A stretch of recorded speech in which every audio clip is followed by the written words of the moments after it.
Wow, can you believe she's not doing anything even though she's about to have her baby? What kind of parent does that make her? When I opened the front door, I saw my daughter Jessica and her husband Thomas. Thomas looked unhappy and started complaining about the dusty floor and dirty bathroom.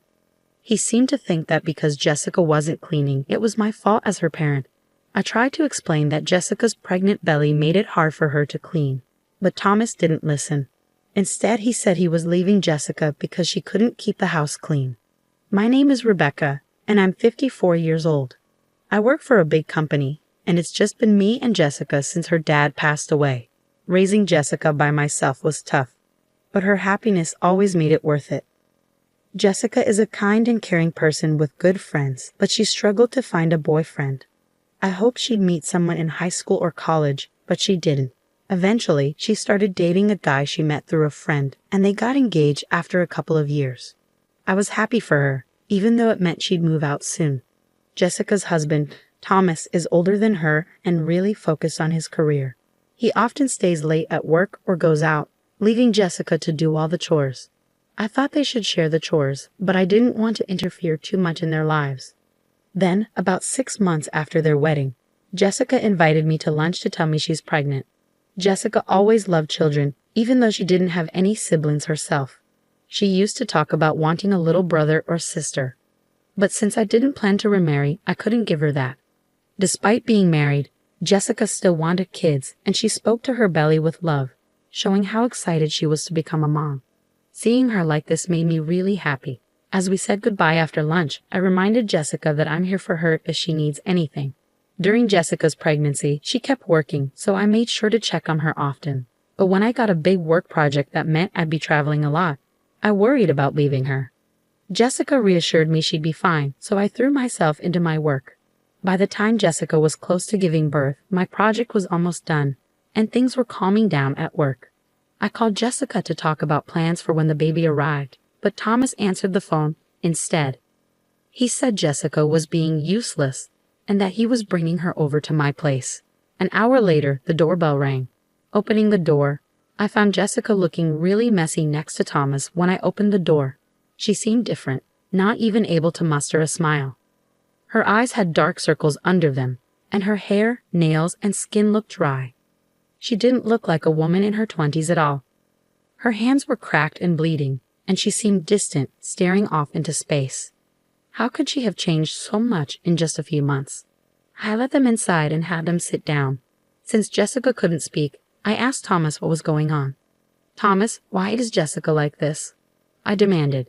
He seemed surprised and didn't show any shame as he replied, "Are you blaming me? She's the one who slowed down because of her big belly. You know, housework is a woman's job, and she even faked being sick to get out of it." I couldn't believe what I was hearing. You made a pregnant Jessica do all the chores, even when she was feeling sick. Pregnancy isn't an illness, you know. She even asked me for help with the chores while I've been working all day. Anyway, she's struggling and not able to do her chores. So please take care of her until she gives birth. That's when I realized this man had no clue about pregnancy or being a good father. I couldn't trust him to take care of my daughter. "Okay, I'll take care of her. I can't rely on you to look after her properly." When I told Thomas, he snapped back, "Well, if your daughter's a mess, it's because you didn't raise her right. She doesn't even know how to treat her husband without a father figure. I'm the one suffering here. Once the baby's born, come get it. And in the meantime, teach your daughter how to behave, Rebecca." Before he left, he told me to fix my daughter's upbringing before the baby arrived. Then he just walked away, leaving Jessica behind. I couldn't believe his nerve. I regretted letting Jessica marry him deeply. She just sat there, looking so lost. First things first, I needed to make her feel safe. So I went to the kitchen, poured some milk into her favorite cup with a bit of sugar, and warmed it up. "Be careful, it's hot," I warned her as I handed it over. As Jessica sipped the warm milk, she couldn't hold back her tears. They streamed down her face as she sobbed. I sat beside her, comforting her with a gentle rub on her back, ready to listen to whatever she needed to say. Jessica opened up about Thomas. Despite her pregnancy, he continued going to work parties and leaving her alone when she needed him. He wouldn't lift a finger to help around the house and even demanded she do chores when she was feeling sick from being pregnant. "Hey, get up. You've been lounging around. "You haven't done the dishes or laundry," he'd say. Sometimes he'd come home after drinking with colleagues and make her cook and clean for them. I felt my anger rising, hearing how my pregnant daughter was being treated like a servant. Jessica explained that she didn't want to risk my career, so she put up with it. She even asked doctors to explain to Thomas of the changes her body was going through, but he wouldn't listen. Her own family lived too far away to help, and she'd always put others before herself. I hugged Jessica tightly and whispered, "From now on, it's okay to put yourself first, Jessica. If you need help, don't hesitate to ask. I'm sorry I didn't realize sooner." I gently stroked her head, and she whispered back, "Mom, thank you," before breaking down into childlike sobs. In the days that followed, Jessica's emotional state seemed to worsen as her due date neared. When I came home from work, I found the house spotless. Despite my insistence that she rest, Jessica kept doing chores. She'd even try to move heavy things or fix broken light bulbs. Sometimes she'd pack her bags, scared of facing her husband's anger. I thought she might need professional help, so I reached out to our neighbor, Lisa, who used to be a therapist, and asked for a recommendation for a counseling clinic. "Lisa, hi, you have a moment?" "I need to talk about my daughter," I said as she welcomed me into her home. I shared Jessica's situation with her and her husband, Kevin, and they recommended a good clinic. Jessica had been feeling unwell, so she started going to the hospital. Lisa and Kevin were worried about her, so when I was at work, Lisa would check in on her. Thankfully, Jessica started to feel better and smile more like she used to. When Jessica's due date arrived, I took her to the hospital as her contractions started. I stayed by her side, rubbing her back and wiping her sweat, cheering her on. When it was time for her to go into the delivery room, I waited anxiously until I heard the baby cry. A nurse told me that both Jessica and the baby were healthy, which was a huge relief. When I went to see them, Jessica was holding our sleeping baby in her arms. Despite my anger towards Thomas, I still let him know that our baby girl was born healthy. When he entered the hospital room and saw the baby, he made hurtful comments. "Yuck. Babies look like monkeys, not cute at all. Jessica, you're not even wearing makeup and just lying in bed. You're so lazy. Put some effort into how you look. You're a woman." The nurses and doctors who heard him were furious. They surrounded Thomas, yelling at him for not being supportive. But Thomas just got more irritated and snapped back, "Shut up. My mom was working even right after giving birth. This is clearly laziness. I've never heard of a woman going back to work right after having a baby, and it's unlikely Thomas's mom did that. Something must have twisted his memory. He's never shown any interest in pregnancy or childbirth, so it's no surprise he doesn't understand." Thomas stormed out and didn't even bother showing up on Jessica's discharge day. There were no signs of him coming to pick her up. Concerned about sending Jessica back to Thomas, I offered for her to stay with me, but Jessica insisted on going home, saying it wouldn't be fair for the baby to grow up without a father. Reluctantly, I called Thomas to see if he would come get them. His response was dismissive, saying he was too busy with work and didn't want to deal with a crying baby. Then he hung up. I brought Jessica and the baby home, suggesting she stay with me until she got the hang of parenting.